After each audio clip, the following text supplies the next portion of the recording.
Amahoro y'Imana nshuti bakunzi ba Hirwa Life, reka mbasuhuze nizera yuko mumeze neza, nizera yuko dukomeje kwibuka twiyubaka, mukomeje gukomera muri ibi bihe igihugu kirimo muri rusange, ibihe bikomeye byo kwibuka ku nshuro ya 31 Jenoside yakorewe Abatutsi muri Mata mu mwaka w'1994, natwe tuti mukomere cyane kandi mukomeze mwibuke mwiyubaka. Tuje rero makuru agezweho ariko nk'uko mubimenyereye, noneho ntabwo tuje kugaruka ku makuru atandukanye, ahubwo tugiye gusubira inyuma, dusubire mu mwaka w'1994 tubabwire bimwe mu bihe byaranze iyi tariki mu mwaka w'1994 ubwo muri Jenoside nyine yari ikomeje kuba. Turagenda tugaruka ku bwicanyi bukomeye bwagiye bubarurwa bwabayeho icyo gihe muri Mata mu mwaka w'1994 kuri iyi tariki ya 8. Ubwo ibyo ngibyo tugiye kugenda tugarukaho rero hano kuri Hirwa Live. Mubanze mukande subscribe, mujye muri comment mwandike, mukore share, mukore like, hanyuma ubwo reka mpite ntangira. Kuri iyi tariki umwaka w'1994 ku ya 8 Mata, interahamwe n'abasirikare bishe Abatutsi bari bahungiye ahantu hatandukanye, by'umwihariko nk'Inyamirambo kuri Paruwasi Gatolika yitiriwe Mutagatifu Karoli Rwanga, hari mu kigo cy'abafureri b'Abayozefiti no muri Koleji ya Saint Andre ni Nyamirambo naho. Uyu munsi kandi nabwo interahamwe zatangiye kwica Abatutsi bari bahungiye muri Paruwasi Gatolika ya Ruhuha mu Bugesera. Rero iyicwa ry'Abatutsi bari bahungiye mu kiryamo cy'Inzovu muri Taba, naho aha habereye ubwicanyi muri iyi komine ya Taba ni muri Gitarama, aho ubwicanyi bwatangiye gukaza umurego guhera tariki ya 8 Mata umwaka w'1994. Interahamwe kandi icyo gihe zashyize bariyeri ahantu hatandukanye, harimo ahitwa Rwabashyashya, Buguri, Gishyeshye ndetse no mu nkengero z'ibitaro bya Remera i Rukoma. Uwitwa rero Kubwimana Silas wari umuyobozi wa MRND muri komine Taba, wari ufite ijambo rikomeye, yaje gukoresha inama mu kiryamo cy'Inzovu, aho yatangaje ko umwanzi ari Umututsi ndetse ko bagomba kumutanga. Akomeza abeshya ko Abatutsi bacukuye ibyobo byo kuzashyiramo Abahutu. Buhoro buhoro rero batangiye kugenda bajyana Abatutsi aho mu kiryamo cy'Inzovu bari barahise nyine CND. Kuva tariki ya 8 rero nibwo bahise batangira kwicwa. Ku isonga rero hari uwitwa Kubwimana Silas, niwe wayoboye ubu bwicanyi, ni nawe watangaga itegeko ryo kwica, ati uriya nimumwice, uriya mumureke nzamwicira. Abicanyi rero bahoraga aho kuri komine bategereje Kubwimana kugira ngo ababwire gahunda yo kwica Abatutsi. Bakaba baraje ari benshi aho muri iyo komine ndetse basanga interahamwe zibategereje, kandi hanatanzwe amabwiriza kuza bahita bamujyana aho mu kiryamo cy'Inzovu nyine akicwa. Habaga kandi hari abashinzwe kubica, abandi bafite akazi ko kubarimiraho ibisinde, hari n'umuringoti muremure nyine batondekagamo imirambo bamaze kwica. Intwaro rero zakoreshwaga mu kubica ni intwaro gakondo nk'impiri ndetse n'udufuni, nubwo hari n'abarashwe n'imbunda. Hari kandi Burugumesitire Mubirigi Jean Napoleon wa komine Kamembe, nawe ku itariki nk'iyi yayoboye iyicwa ry'Abatutsi kuri Paruwasi ya Nkanka mu cyahoze ari komine Kamembe, kuri ubu ni mu karere ka Rusizi mu Rwanda. Abatutsi biciwe kuri Paruwasi ya Nkanka kuri komine yahoze ari iya Kamembe ndetse no mu Busekanka nyine, guhera tariki ya 8 Mata Abatutsi bakaba bari batangiye guhungira kuri Paruwasi ya Nkanka, kuko ubwicanyi rero no gutwikira Abatutsi byari byatangira ahitwa Gitwanaho ndetse n'ahitwa Murambi. Impamvu yatumye Abatutsi bahungira kuri iyi Paruwasi ya Nkanka ni uko bari basanzwe bahahungira ntibahicirwe, kandi na Burugumesitiri wari uwa komine Kamembe Mubirigi Jean Napoleon twavuze, yari yaravuze ko Abatutsi umutekano wabo uri bucungirwe kuri Paruwasi, ndetse yoherezayo n'abapolisi bo kubarinda. Ariko ntabwo aricyo yari agamije, ahubwo nagira ngo mubwire ko yashaka kumenya Abatutsi bahari uko bangana imibare yabo ndetse no gucunganwa n'uko ngo ntawe ugomba gucika ngo ahungire muri Zaire nyine ituranye n'iriya komine ya Kamembe i Rusizi nyine. Zaire ubwo ni Repubulika ya Demokarasi ya Kongo kuri uyu munsi.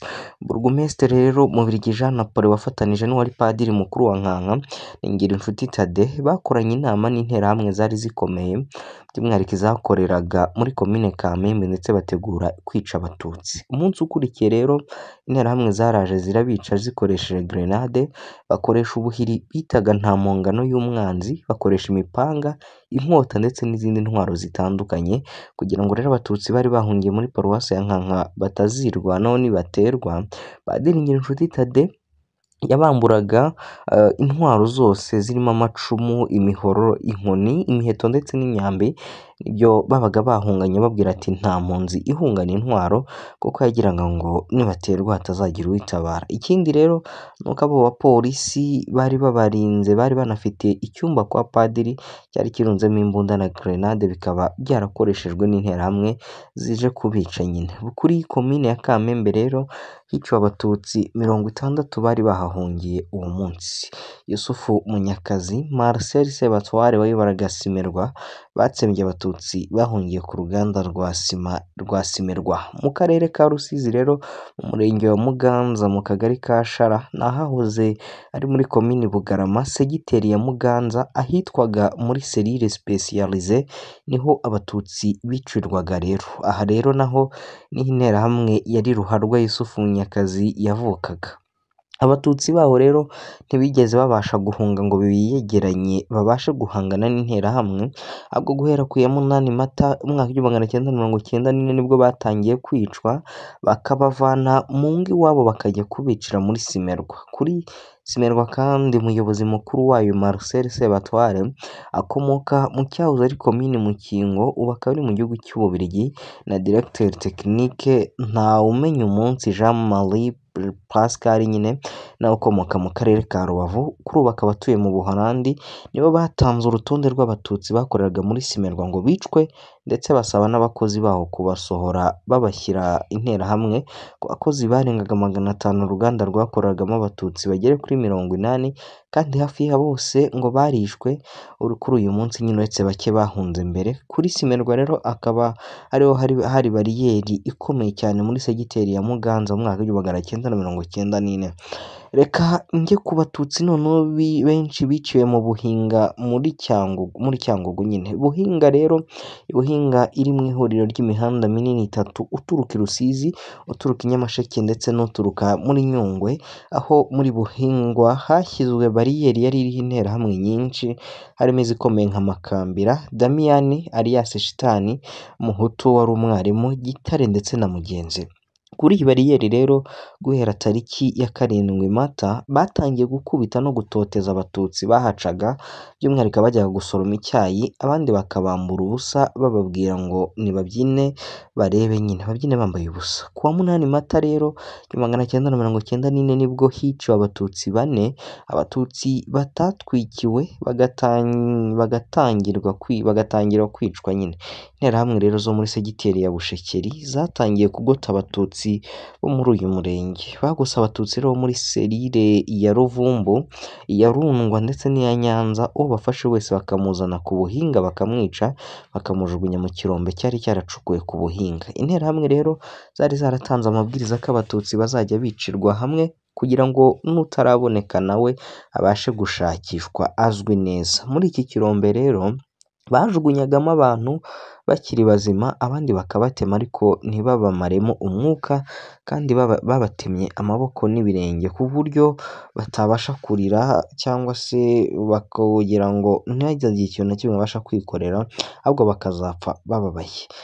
Kuri uyu munsi rero kandi Koloneli Anatole Nsengiyumva nabwo yategetse ko abatutsi bo muri Nyundo nabo barimburwa. Koloneli Anatole Nsengiyumva yategetse ko abasirikare n'interahamwe bica abatutsi bose bari ku Nyundo, ni mu iseminari ndetse no mu bitaro no mu mashuri n'abandi baturage. Tariki ya 7 Mata 1994 abatutsi bamwe bahungiye mu iseminari nto ya Nyundo bicwa uwo munsi. Abarokotse rero bahise bazamuka basanga abandi kuri diyoseze tariki ya 8 Mata birirwa barwana n'interahamwe.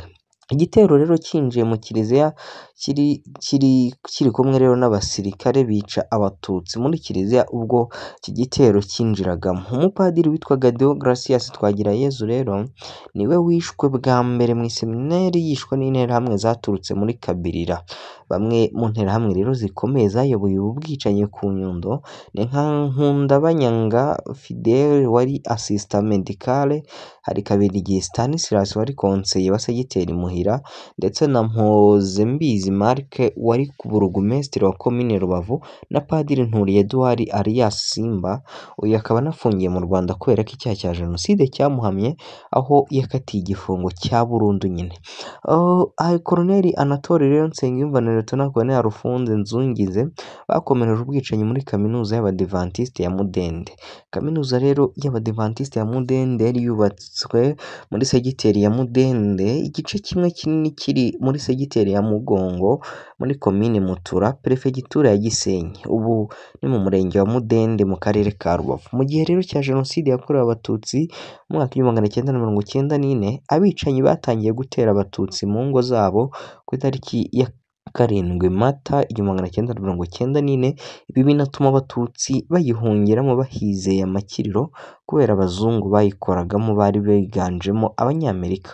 Bahageze rero umuzungu w'umunyamerika wari uhari yabatse inkoni zabo arazibika azi ngo bari burindirwe umutekano, agerageza kubahisha agenda bashyira mu byumba bitandukanye. Nko mu masaha rero y'isaa 9 z'amanywa abicanyi nibwo bagabye igitero muri kaminuza, abonye ko bikomeye za nkona zisubiza abatutsi bagerageza kwirwanaho. Abagabo rero barwanishaga inkoni, abagore n'abakobwa bo bakarwanisha amabuye n'amatafari. Birukanye rero ibitero by'interahamwe inshuro 3 biza nyine kuko ibyo bitero 3 byarazaga bikaneshwa. Nyuma rero haje kuza igitero simusiga cy'abasirikare b'ikigo cya Bigogwe bari bayobowe na Lt Col Alphonse Nzungize ku itariki ya 8 Mata, ubwicanyi buhita bukaza umurego. Nibwo rero babateyemo grenade babarasa amasasu menshi cyane, hagwa n'abatutsi batari bake. Abari ku isonga rero mu bwicanyi bwakorewe ni burugumesitiri wa komine Mutura Bakiye Jean Berikmas, abandi ni ba konseye na ba responsable babishishikarizaga abaturage. Abaguye muri kaminuza rero ubu bakaba bashyinguwe mu cyubahiro mu rwibutso rwa Kanzenze ruri mu murenge wa Kanzenze. Ku itariki nk'iyi rero abatutsi benshi nabwo biciwe muri bariyeri ya Mizingo muri komini Mutura, ahantu hitwa kuri Mizingo muri serire Kanyirabigogo, segiteri Kanzenze muri komini Mutura, ubu ni mu mudugudu wa Mizingo mu kagari ka Nyirabigogo mu murenge wa Kanzenze. Hari bariyeri ikomeye yayoborwaga na Ntamaherezo wari perezida wa MRND muri komini Mutura. Inama rero zateguraga jenoside zakorerwaga iwe. Kuva iyo bariyeri yajyaho mu mwaka w'1990 Ntamaherezo yaricaga agakiza.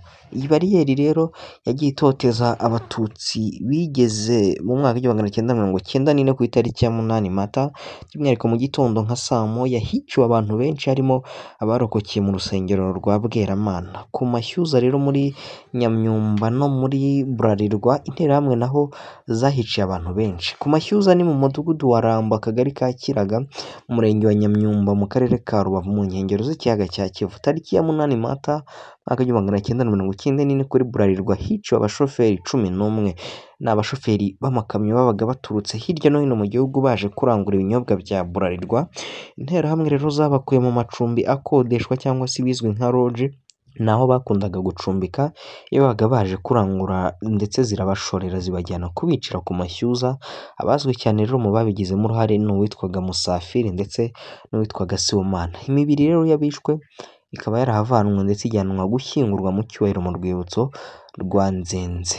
Ikinyinya muri Kigali naho rero ni hamwe mu hiciwe abatutsi benshi tariki ya 8 Mata 1994. Kuri iyi tariki ya 8 Mata mu murenge wa Kinyinya abaturage bagera kuri 200 bahungiye mu kigo cy'Abadage cyangwa se Deutschwelle cyakoreraga i Kinyinya kubera ko bari bahizeye umutekano. Nyuma y'iminsi ibiri abasirikare bari mu kigo cya Kami batumye ku buyobozi bwa Decuweli ko bamenye ko bahishe abatutsi ndetse ko babasaba ko kubasohora mu kigo cyabo. Nyuma rero abadage barahunze ndetse basiga Uwimfura Calixte wahakoreraga. Uwo munsi rero babonye ko bamaze kurira indege nawe yahise ahuruza izindi nterahamwe zari i Kinyinya kugira ngo zize zimufashe kwica abatutsi bari buzuye muri icyo kigo baraje, ndetse nyine ubwo nyuma yo kubahuruza baraje barabica ndetse harokokamo abantu 3 bonyine gusa. Kuri uyu musozi kandi wa Kinyinya hari interahamwe ebyiri za ruharwa mbere y'uko jenoside nyirizina itangira, arizo Uwimfura nawe wamariye abatutsi muri Decuweli ndetse na Adjudant Chef Zirimwabagabo wari umutoza w'interahamwe. Zirimwabagabo rero yajyaga ku kabari akagura inzoga akabanza akayisomyaho imbwa ye yarangiza agaha umututsi. Iyo yabyangaga baramukubitaga bakamumena imbavu agahinduka ikimuga. Abandi rero bishe abatutsi cyane i Kinyinya n'abapolisi ba komini, kugeza kuri ubu rero abatutsi bose biciwe i Kinyinya ndetse banahakomoka bakaba banditse ku rwibutso rwaho ari 441, ariko bakaba barashakishije abandi baburaga bagasanga ari abantu 77. Ku itariki nk'iyi rero muri Gatonde mu murenge wa Mugunga muri perefegitura ya Ruhengeri nabwo abatutsi barishwe nyine mu mugezi wa Mukundwa aho bari biciwe nyine. Abatutsi bari batuye muri Mugunga mu cyahoze ari komine Gatonde yari yegeranye rero n'iya Ndusu, baroshywe mu mugezi wa Mukungwa ahitwa i Bukeri ku gice kigana mu gace k'ubucuruzi n'isoko rya Vunga. Bukeri rero ni icyambu kiri ku mugezi wa Mukungwa gihuza imirenge ya Shyira ni muri Nyabihu ndetse n'uwa Mugunga muri Gakenke. Kuva tariki ya 8 Mata kugera ku ya 22 Mata abatutsi bakusanyirizwagaho aho hantu rero ndetse bakabohwa, nyuma bakaza kujugunywa mu mugezi wa Mukungwa, bakababwira ko babohereje mu mishyikirano i Arusha muri Tanzania bahurijwe mu kiraro cyubatse hagati ya za komini Gatonde na Ndusu. Mu bayobozi rero babigizemo uruhare cyane harimo nka konseye Nsanzubukire Ernest, Burugumesitiri Nizeyimana Jean Bosco wayoboraga MRND muri komini Ndusu, Nizeyimana Gaspard alias Kaguta, Sous-Préfet Nzanana Dismas, Préfet wa Ruhengeri Nzabumugisha Basile ndetse na Aloys na Mutabaruka Exfar wari umucungagereza. Zigira nyirazo rero Prote ku isonga ry'abarimburiye abatutsi ku musozi wa Kesho mu murenge wa Muhanda muri Ngororero. Ku musozi wa Kesho bakunze kwita muri Rubaya, ni mu gace k'umusozi wa Rubaya hakaba hari imirima nyinshi y'icyayi ndetse n'uruganda rw'icyayi rwa Usine de Rubaya, ni mu cyari komini Gaseke, aho abatutsi b'Abagogwe mu nkengero z'umusozi wa Bigogwe ugera no mu karere ka Ngororero nyine birwanyeho ndetse bagatera amabuye n'amacumu, ndetse icyo gihe bakaba bararwanaga n'interahamwe kugeza ubwo bishwe barashwe n'abasirikare, ubwo ku itariki ya 8 Mata baje babarashisha imbunda zitandukanye. Zigira nyirazo rero Prote wari umusaza w'umugore wa Perezida Habyarimana, Burugumesitiri wa Gaseke Bazubahande Ignace ndetse na Jaliba Anastase wayoboraga uruganda rw'icyayi rwa Rubaya, nibo bateguye ubu bwicanyi nyine bwabereye muri aka gace. Henshi mu Rwanda rero ubwicanyi bwakoranwe ingufu bukigiye bushingiye ku mugambi wo kurimbura abatutsi guhera tariki ya 8 Mata mu mwaka w'1994. Ubwicanyi rero bwaje gukwira mu gihugu cyose. I Rwankuba mu murenge wa Murambi hishwe abatutsi barenga 500 bicwa n'interahamwe ndetse n'abaturanyi babo. Igitero rero kikaba cyari cyobowe na Konseye Bizimungu Jean warundanyirije abatutsi nyine bose hamwe ndetse barabatwika. Muri Kiziguro mu Rukungu, ubu ni mu kagari ka Ndatemwa mu murenge wa Kiziguro, mu masaha 2 gusa abatutsi hafi ya bose bari bahatuye bari bamaze kubica. Bishwe rero n'interahamwe zo mu Bishenyi na Rukungu zari ziyobowe na Gakwerere Aloys umuherutse kubana ndetse na Muganga Manase n'izindi nterahamwe zavuye Rugurama n'izindi zari zoherejwe na Byansi Valens n'impunzi za Bidudu. umunsi kandi hishwe abatutsi ahitwa Mukaje mu kagari ka Rwimitereri ni mu murenge wa Murambi no muri centre ya Rugwiro aho bakusanyirizaga abatutsi babashuka ngo niho babarindira nyamara ari uburyo bwo kugira ngo babicire hamwe. Ubwicanyi rero bwateguwe na Gatete Jean Baptiste afatanije n'uwari konseye witwa Nkubana Jerome. Gatete Jean Baptiste wahoze ari burugumesitire wa Murambi yakatiwe imyaka 40 y'igifungo n'urukiko mpanabyaha mpuzamahanga rwa Arusha ku rwego rwa mbere yakatiwe rero igifungo cya burundu. Hishwe kandi abatutsi muri Oloferina mu kagari ka Gakenke mu murenge wa Kiramuruzi aho abatutsi benshi bari bahungiye kuri Oloferina bazi ko bari buhakirire ariko siko byagenze kuko baje kuhabicira abandi bakajyana kubicira kuri Kiliziya ya Kiziguro. Abagize rero uruhare muri ubu bwicanyi barimo Gatete Jean Baptiste wazengurukaga n'imodoka ashishikariza abahutu kwica abatutsi, hakaba Munyabuhoro Pierre Claver wari konse hamwe n'izindi nterahamwe zamugendaga iruhande zari ziyobowe n'abapolisi barimo Rusagara ndetse na Deo Niyonzima. Tariki ya 8 Mata hishwe abatutsi kandi bari bahungiye mu ruganda rw'icyayi rwa Mata mu karere ka Nyaruguru aho hishwe kandi abatutsi bari bahungiye ku musozi wa Nyawera mu murenge wa Mwiri mu karere ka Kayonza. Uwo munsi rero hishwe abatutsi bagera ku 5,000 bari bahungiye mu rusengero rwa Adventiste rwa Cyambara mu murenge wa Bigogwe muri perefegitura ya Gisenyi hamwe n'abatutsi bari bahungiye mu bitaro bya Shyira muri perefegitura ya Ruhengeri ubu ni mu karere ka Nyabihu. Uyu munsi ni nabwo hatangiye ubwicanyi bwibasiye abatutsi bwatangiriye muri komine ya Rutsiro muri perefegitura ya Kibuye. Ubu bwicanyi rero bwabaye kuri uyu munsi ni bwinshi cyane aho tugiye kubusoreza ku bwicanyi bwakorewe muri paruwasi gatolika ya Zaza ndetse no mu iseminari nto ya Zaza. Paruwasi ya Zaza ni imwe mu maparuwasi gatolika ya mbere mu Rwanda wakwita igicumbi cy'ubumenyi bitewe n'umubare munini w'amashuri ahari menshi yo muri yo nyine akaba ari ayubatswe na Kiliziya Gatolika n'abandi bihaye Imana, nyamara bikaba bitarabujije kuba n'igicumbi cy'amacakubiri n'ingengabitekerezo y'urwango rw'abatutsi.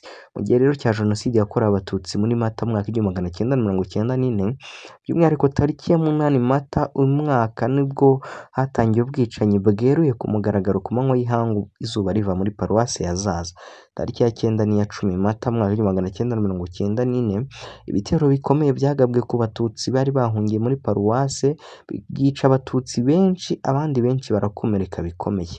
Hakoreshejwe intwaro za gakondo zirimo imbunda ndetse na za grenade nazo zunganiraga izi ntwaro za gakondo zakoreshwaga. Tariki ya 11 Mata rero abari basigaye batishwe n'ibitero byo kuri paruwasi bahungiye mu iseminari nto ya Zaza. Uwo munsi nta bitero bagabweho, ariko tariki ya 12 n'iya 13 Mata interahamwe zinjiye muri iyi seminari zica abari bahahungiye bose maze imirambo bayijugunya mu kigega cy'amazi cy'iryo shuri.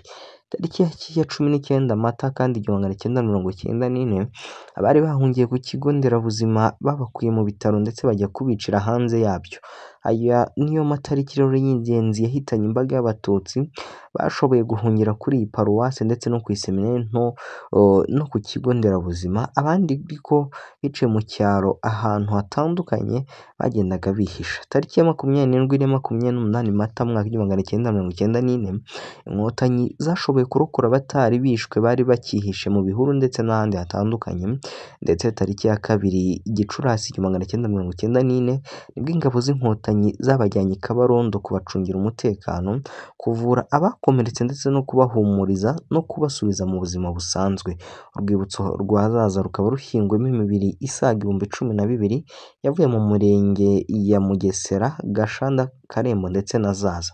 Abari ku isonga rero ry'iyicwa ry'abatutsi bashyinguye muri uru rwibutso rwa Zaza n'abakurikira barimo Depite Jyamubandi Yohani Bosco, burugumesitiri wa komine Mugesera Gakware Leonard, Ngendahimana Thomas, umucungamutungo wa banki y'abaturage, interahamwe zikomeye zirimo uwitwa Nyiramubande ndetse n'abandi batandukanye. Inshuti bakunzi bacu rero munyemerere ngane ku musozo n'aba ngaba nyine cyangwa se n'ubwicanyi bwabaye ku itariki nk'iyi mu mwaka 1994 aho twari turi kugenda tubugarukaho bwose, ariko muri rusange hagiye haba ubwicanyi butandukanye mu gihugu hose, ariko ubu ngubu nibwo bwamenyekanye cyane nk'ubwabaye ku itariki nk'iyi ya munani Mata umwaka w'igihumbi magana cyenda mirongo icyenda n'ine. Reka mbashimire rero nkomeza kubifuriza gukomera muri ibi bihe turimo, ariko kandi mujye mwibuka ko mugomba gukanda na subscribe kugira ngo tujye tubana kenshi mu makuru atandukanye tugenda tubategurira. Hagati aho